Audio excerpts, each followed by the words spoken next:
Thank you for joining us. These are important conversations with real people who are living well with mental health conditions. In the course of these conversations, you'll meet three people who are featured in NAMI's first book, You Are Not Alone. During our conversation, you'll notice that there may be mention of suicide attempts or of suicide. And just for you to know, this can be distressing for some viewers.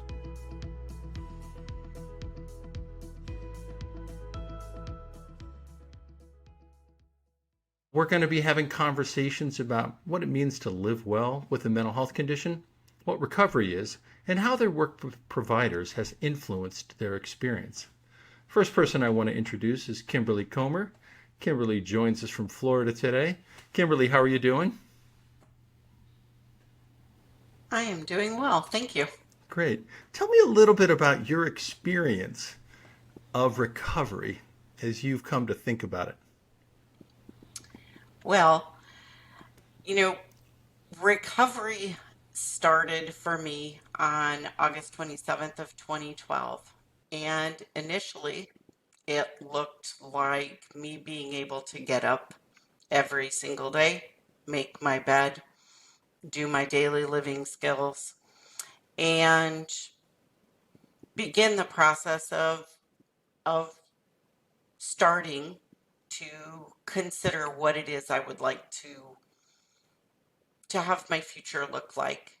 And over time, it has developed into a life that is far better than any delusion I ever had. And I had really good ones. I get to be an active participant in my family. I am gainfully employed. I am a homeowner. I have had the opportunity to live in our home now we just celebrated our 5th year. Congratulations. Thank you. I had the opportunity to participate in NAMI's first book. I am involved in advocacy at the local, state, and federal level. Well done. Kimberly, you give a very specific date that you identify your recovery. Can you tell us a little bit about what you were experiencing before and how you understand what is the second part of that story? Absolutely. So on August 27th of 2012, the reason that date is so important to me is that it was the most recent date that I was admitted into the hospital. And on that date, I was introduced through a NAMI Inner Voice presentation to hope, recovery, and the possibility that my journey could be different. That after 23 years of cycling in and out of hospitals, more often in than out, there was hope that I could learn the skills, the tools, and the knowledge base necessary to manage my chronic health issues. Now, In Our Own Voice is a NAMI program where somebody comes and tells their story. That happened to you at the hospital, and I understand that happened for you at a fairly desperate time. It was an Inner Own Voice presentation where two individuals from NAMI came in. One of the young ladies there shared a very similar diagnosis to mine. And for the first time, as she shared about what her life looked like by, being a mom, being a homeowner, being a wife, being a full-time student, working, and being involved in the community, it was the first time that I actually thought this chronic health diagnosis doesn't have to end in my death. So this is interesting. The peer experience gives you a beacon of hope and light, right? Somebody like me is doing really well. You change your whole thinking. But it's interesting. The hospital staff had to invite them in. So this might be one thing to think about as you run professional services, is that there's value in peers and what peers can offer each other that we may not have been taught in MD school. or social work school or psychology school. So we're going to come back to you, Kimberly. I want to introduce Nick Emmy. Nick is joining us from Pennsylvania today. And Nick, let's start with a little bit about your journey in mental health and what you've learned about living well with recovery. Sure, absolutely. I, like Kimberly, I have been at this for many years and I have been hospitalized many, many times. No one could really figure out why I couldn't get the hang of recovery and what exactly was going on with me. Um, my recovery journey was made a little bit more complicated by substance use that I was using to cope with my mental health issues. My diagnosis is schizoaffective disorder, so copious amounts of substances to try and cope with that. And even in the beginning, when I first started receiving psychiatric services, mental health meds just do not work quite as fast. And so the addiction for me was a long struggle. After multiple hospitalizations, multiple attempts on my own life, I've had three suicide attempts and one overdose. And, that last time in the hospital, it was December 10th, and I remember the date too. It was 8 years ago. Um, I was hospitalized for what was to be the last time. And in that hospitalization, I discovered that I could volunteer with NAMI. Instead of the In Our Own Voice program, I started working with Ending the Silence, which is our presentation program for schools. And I would go into those schools and tell this story of living through everything I thought I wouldn't. And those kids didn't make fun of me. They didn't Mm. laugh. They came up and gave me hugs. And every time I did that, a little bit of shame that I felt just melted away. And in my recovery, I think the one thing that I was missing, aside from that peer experience, I felt completely alone until I found NAMI, but was a purpose. If you know me now, I work a lot, Hmm. and I need to know that I'm here for a reason. And I think for years and years, through the drugs, through the serious mental illness, I was just trying to figure out what my purpose was. I love how you've turned your pain into purpose. I want to mention that if you want NAMI to come to your school, just contact your local NAMI affiliate. Somebody like Absolutely. Nick will knock your socks off in middle school and high school. If you want to do In Our Own Voice, Kimberly knows all about that. These programs are free. There's Hmm. almost 700 affiliates of NAMI across the country. Just go to NAMI.org, NAMI.org, and you could find some of our programs. Well, Sukmani, I want to thank you, Suk. Suk was my best public health student. I taught at the BU School of Public Health for a couple of decades, and she was one of my all-time all-stars. And I wanted to ask you a little bit about your experience of kind of your journey of recovery and how you have found, your experience. When I think about recovery for me, I think about the dinner plate of my life.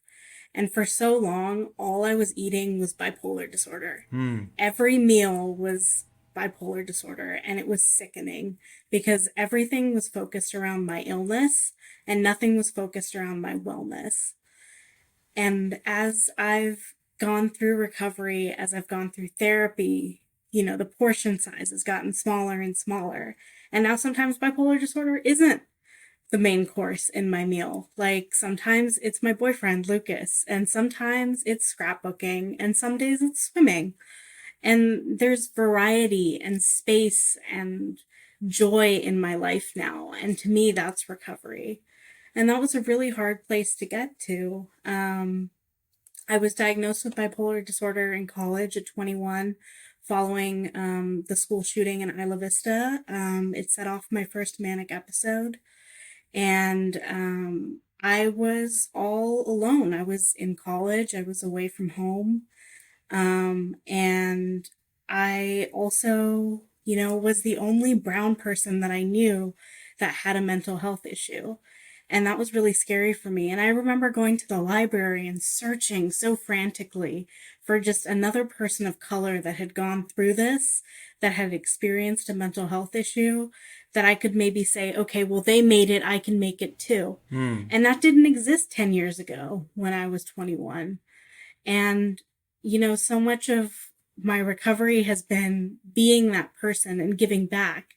And I'm so proud to be able to represent the Punjabi Sikh community and You Are Not Alone and give a voice to a community that traditionally hasn't spoken about mental health. So for me, recovery is all about giving back. Hmm. That's beautiful, Sue. Let's talk about a experience interaction you've had with a provider, Kimberly, that you feel has been a positive in your experience, in addition to what they arranged at the hospital, which seems quite central to your journey. Have you had any other experiences that you wanted to share?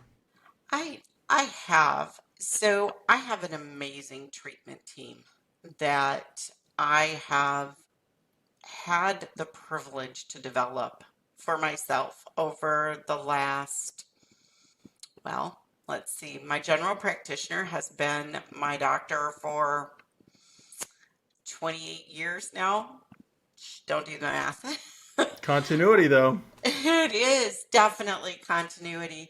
I also have a neuropsychiatrist that's part of my medical treatment team, and he's been my doctor for 13 years now.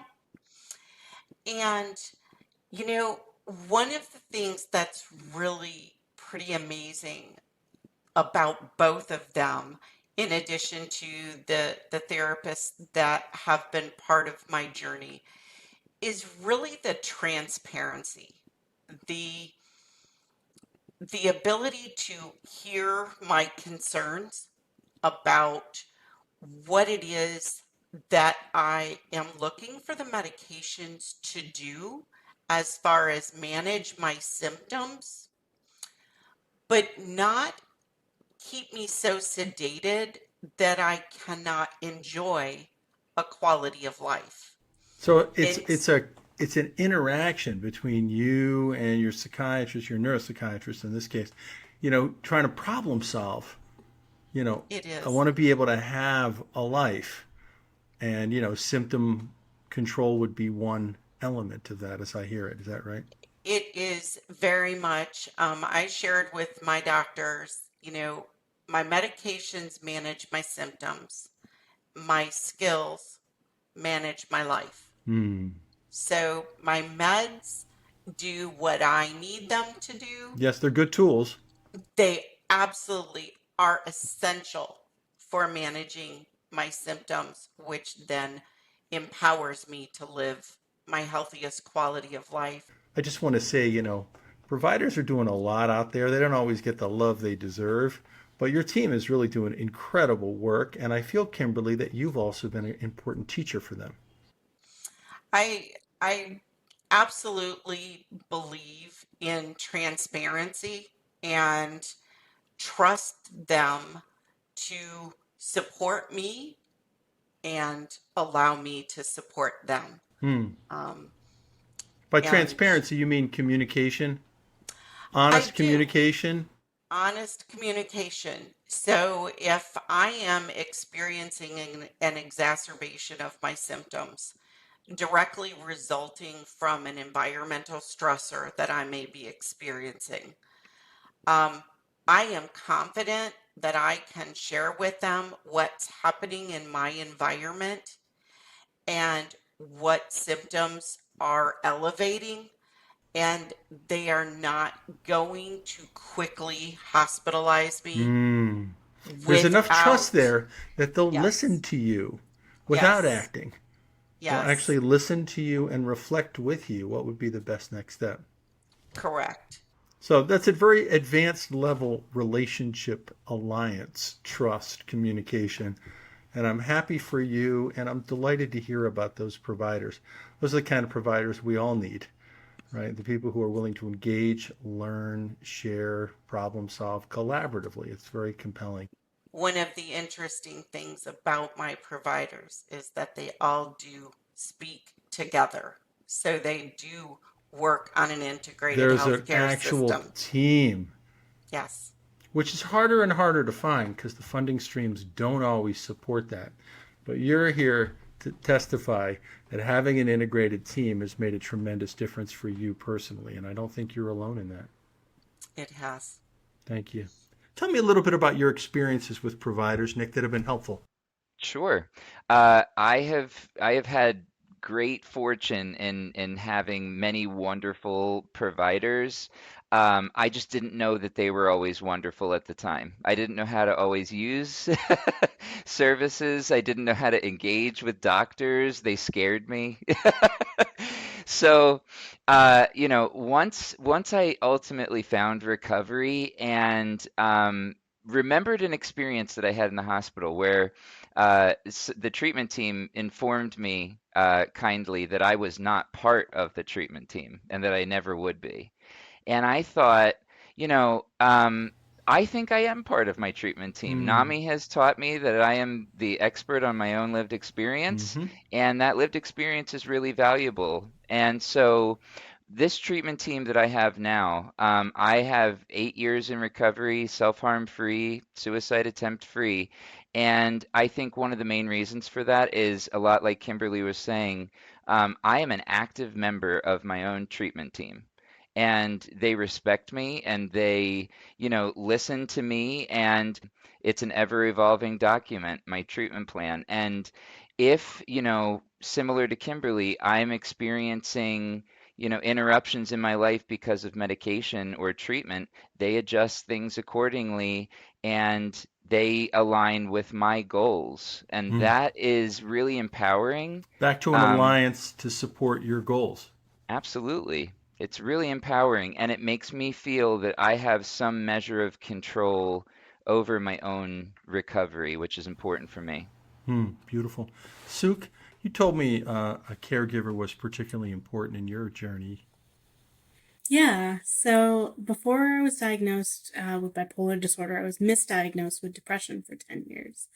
And it was a very difficult 10 years because not only was I struggling with an illness, I was kind of struggling against my parents who didn't believe that I had an illness. Like to them, mental illnesses were white people diseases. And so there was no legitimacy to this depression that I was feeling.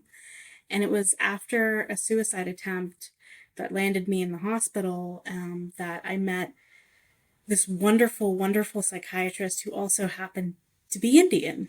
And he was able to connect with my parents in a way that no other doctor had been able to before. And they were able to see that that I was suffering from an illness and that there was, benefit in taking medication. And I was allowed to then take that medication. And I saw him for many, many years. I saw him through college. And he was so sweet. He came to my graduation. We Hmm. still are in touch. We talk every couple of years. He still remembers everything about my family and Hmm. asks me how I'm doing. That's beautiful, Suk. Yeah, so Kimberly, you lived with mental health symptoms for a long time. What would you say is some of your takeaway lessons from your whole experience? I think for me, so my behavioral health journeys have spanned over 3 decades. Um, so I have been at this for a while, and I think there's a couple of things that I wish we all would have known when I embarked on this journey. The first is that a provider who tells a family member or a spouse that you need to take custody of your child and this individual is going to end up in a state institution for the rest of their life. Um, that was not necessarily helpful. Did that I happen to think you? it did. And you were It told did. for the rest of your life. That seems like a very important takeaway. I was never trained in future prediction in medical school or psychiatric training, and I've heard that from some people that providers can fall into becoming predictive. And so it sounds like that was pretty hurtful. It was terrifying, Yeah. and the outcome from that sentence was that it delayed my acceptance of the chronic health diagnosis Hmm. that I would later receive. Hmm. I live today with a diagnosis of rapid cycling bipolar with psychotic features and PTSD, and I manage my chronic health conditions as a result. But I think for me, what would be helpful, and what I try to encourage others as they are embarking the process of getting a diagnosis, is really focusing on the symptoms that are negatively impacting your ability to live your healthiest quality of life Hmm. And rather don't than do predictions about where you're correct. going to be, because you're a great example of a person whose recovery begins on one day through one interaction that transformed your entire perspective, right? I don't think anybody could have predicted that, including you, I suspect. No, that was not a prediction that I would have ever had. And I can tell you that every time my anniversary date of my hospitalization in 2012 approaches, it is it is a date that I honor and focus very much on my wellness. So I am not focused on not ending up in the hospital, but rather investing in my recovery and in my wellness Hmm. to the best of my abilities so that I maintain. Nick, you've been through a lot. Pretty early in life, you were having pretty active symptoms. Yes. And you've been through a lot in terms of, suicide attempts and an overdose, Hmm. losses. You've described some, real runs of grief. Hmm. What are some of the things that you'd say you've learned from all of this? I have learned that uh, re resiliency requires some breaks. You have to take breaks on your journey to recovery. It's okay to break down and cry and feel emotions. And it's okay to, know inherently inside what's best for you and break up with providers if you need to. Change therapists. Go to a different provider who you feel you have a better relationship with. We're all humans. Um, but I think the one major milestone in my provider journey that I can recall was a doctor getting frustrated with me and taking me off of all of my medications, and that put me back quite a bit. And in And how fact, did I you was. understand that? Was it as in an effort to try to figure out what was or wasn't working, or He, did it feel he, different than that? yeah, I think I was on a medication, a sublingual medication at the time that was really not good for me. And we had tried a number of other meds. Um, and I think it was kind of a frustration moment where he just threw his hands up and said, Nick, nothing works for you, so we're going to take you off of everything.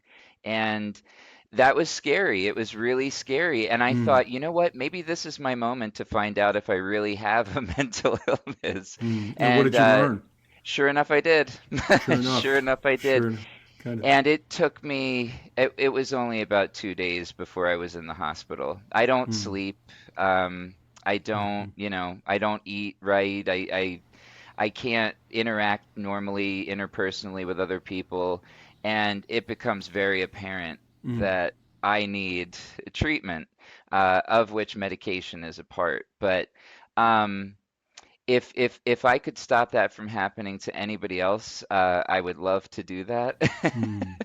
But Got it. that was a very scary moment in my recovery. Um, I'm grateful for it though. I'm grateful that happened. I know that it is a possibility in the field, and so that way I know how to best support someone if that happens to them and they come to one of my groups. you know? So I'm kind of grateful for the negative experience as well. Hmm. How about you, Suk? What would you say you've learned through all this? I've learned empathy. I didn't think I was capable of the amount of empathy that I feel now for myself, for the people around me, for my providers as well. And I think I learned that through just going through the hospital as many times as I did and really interacting with people from all walks of life that were in crisis. I think about how most of my public health degree was done behind hospital walls. I was either hospitalized or in an outpatient program or um, at a therapy session. I wrote my final paper for your class in a community crisis stabilization unit with my peers. Got We an A came up with plus, the, yeah. I, I came up with the answer to your question with the people that I wanted to implement There you go. the solution with, and that's what I've learned from my journey. I want to ask a different question. You all look great now. You're all leaders in mental health advocacy. You're all peer supports. You're people we all turn to when we want to be inspired. When you weren't doing as well, and you've all had that experience, how might you think about the family members or providers who are trying to help you but don't know how to do so? Kimberly, do you have a thought about that? My encouragement is love them, support them, and empower them.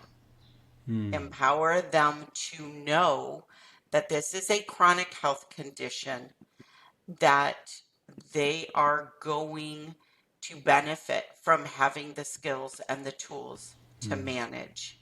So perhaps taking a step back and not doing so much, providing a loving support for them to learn. Is that, do I have it? That is correct. That is correct. Thank you. Nick, you've had some rough years. When people tried to help you, family members or providers, as you look back on it, what do you wish they knew? I wish everyone who is a family member, caregiver, supporter, anything like that, even providers, take family to family, the NAMI family to family course.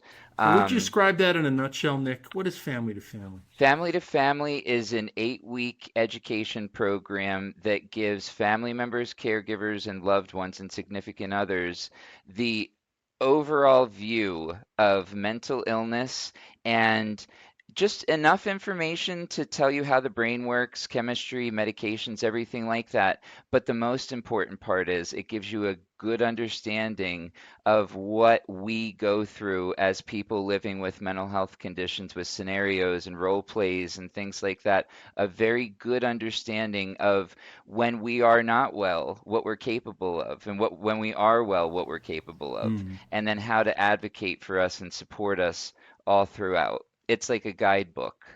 I would I I should would love mention, it if everyone took that class. and that program's available all over the country, has It been given is. to more than 1 million people, and succeeded in a randomized controlled trial, the gold standard of American research. But it's important to note it didn't change the wellness experience of their family member. The family member may still be quite ill, but the family felt more hopeful and more empowered. So I think that's a great tip. Suk, for you, when you weren't doing so well, I mean, now you're a beacon of hope and teaching, and you're all these great things now. But there was a time when it might not have been so easy, to talk to you or to support you. What do you wish your family members and providers had known at those moments? So much of mental illness is losing choice. Hmm. And to give an individual their power back is perhaps one of the greatest things you can do to support them. So I think about like the motivational interviewing that my psychiatrist used on me. And she was very much like, well, what do you want? And, I was really sick. I was intermittently sleeping on the streets. I, like was not bathing, was not taking care of myself, I was on medical leave from grad school, and I was just in the worst shape of my life. And I said, I want to get through grad school. And she said, okay, well, if you want to get through grad school, you got to go to therapy. And I was like, okay, I'll go to therapy. And she's like, and you have to stay compliant on your medication. So I was like, okay, I'll take my medication. And it was that step that got me to the next step, that got me to the next step, that got me where I am today, which is a person in recovery. You have a goal and you want to achieve that goal. Here's some things you're going to have to do, and I'll support you in doing them. All right, that's great. Thank you, Suk. All right, so let me ask you the question. Let me ask you a question about Kimberly. I want to start with you. Let's talk about the peer experience. As you know, the peer movement is a developing movement where the idea is that, version 1.0 was professionals told patients what to do. Then more sophisticated professionals learn to collaborate and work with. Then the team gets more complex and interesting with the addition of peers. Let's talk a little bit about how peers have helped you. Well, peers for me were instrumental in me learning how to transition from treatment to recovery. Having the ability to see someone who was living their best life was monumental in learning A, that it could be done, and B, learning the skills, the tools, and the supports necessary to do it. So this was a person you identified with. She's like me, but she's farther along in this journey. So she's my Correct. peer, but also a model for where I could go. Correct. How about you, And Nick? What have peers meant to you? Peers, exactly what Kimberly said, mean, they give me the hope, the destination of where I could potentially go. But peers are the ones that made it realistic for me too, because it wasn't just the best life all the time. I watched my peers live their best life and struggle and then come back to their best life. And to me, that was one of the most inspirational parts.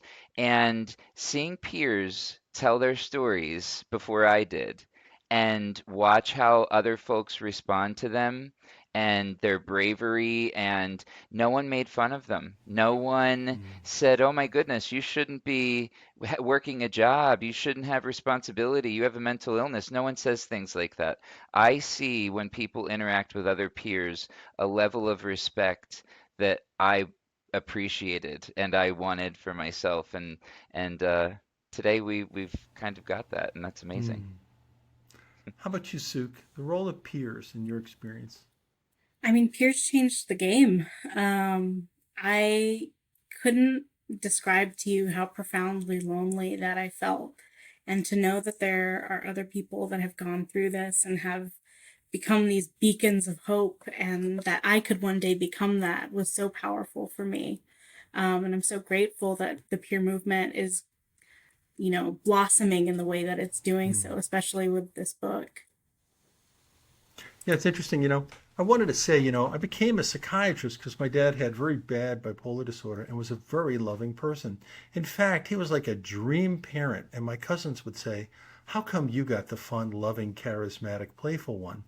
And I'd say, "Yeah, but there's an asterisk there. He spends a lot of time at the state hospital and we can't talk about it." And so my conceptualization of NAMI's first book was very much going to be on real people sharing their stories because that would have helped me. Professionals have an expertise, that's valuable, but you've learned something by living with something. So, Kimberly, I want to ask you about what telling your story has meant to you. telling my story has meant that the first 23 years of life experiences that I had the opportunity to experience weren't for nothing. My time spent losing relationships, my time spent in multiple hospitalizations, my time spent being homeless or living in my car or being incarcerated in multiple county jails or going to a maximum security prison wasn't for nothing. I can use that as an education, not only for myself, but to support others so that they know they are not alone in their brain being fickle. Well said. And Sue, you've been very generous in spending your time with us today and being part of our first book and sharing your story and, representing a population that has been underrepresented and having their stories heard. What has that telling your story meant to you? I basically came out and said I have bipolar disorder. And it was this massive thing. It was a ton of love that I received for sharing this. But a week later, I got a call from my cousin. And he's like, hey, our other cousin is not doing well. He's in the hospital. Is bipolar disorder real? And I was like, yeah, it absolutely is. And he was like, what do you experience? What do you go through? And I shared all of those things with him. And we talked. We hadn't spoken in years, but we talked for like an hour or two. And that cousin who was in the hospital, like a year and a half out, is back at school. He's fully functioning. Like he's doing so much better than I did after I got my diagnosis. My cousin's recovery was accelerated by the fact that he had seen a peer, recover, and he knew what was possible. And so he had that hope, and that hope is a huge motivator in recovery. Thank you, Sue. All right. Thank you for spending some time with us to learn from real people who are living well with mental health conditions. NAMI has a lot of programs. Many of them were mentioned in today's episode. You could find out more about them at www.nami.org. And thank you for listening.